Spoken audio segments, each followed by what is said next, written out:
बिस्मिल्लाहिर्रहमानिर्रहीम, अस्सलाम वालेकुम। Welcome to flavour fusion kitchen channel. आज मैं आपको क्रिस्पी क्रंची फ्लेवरफुल पालक के पकौड़ों की रेसिपी शेयर करने जा रही हूँ, जो कि रमज़ान स्पेशल रेसिपी है। इसके लिए मैंने 8 से 10 पालक के पत्ते लिए, जिनके डंठल अलहदा कर लिए, उसे धोकर रख लिया। अब एक बाउल में हम बेसन शामिल करेंगे। 1 चम्मच इसमें सुरख मिर्च पीसी हुई, 1 चम्मच नमक, आधा चम्मच हल्दी पाउडर, 1 चम्मच धनिया पाउडर, 1 चम्मच ज़ीरा क्रश करके हाथों से इस तरह से डाल देंगे, जिससे फ्लेवरफुल इसका टेक्सचर बनेगा। अब 1 चम्मच अजवाइन इसमें क्रश करके शामिल कर देंगे और 1 चम्मच ही हम धनिया हाथों से क्रश करके डाल देंगे।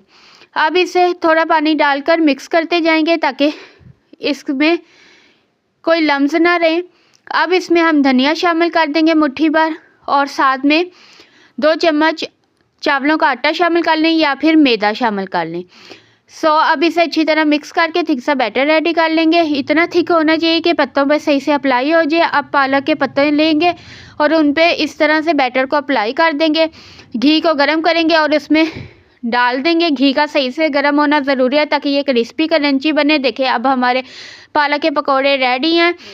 अगर आपने मेरी वीडियो को पसंद किया, लाइक कीजिए, फैमिली फ्रेंड्स में शेयर कीजिए, कमेंट कीजिए, सब्सक्राइब कीजिए, फ्लेवर कीजिए। Thanks for watching.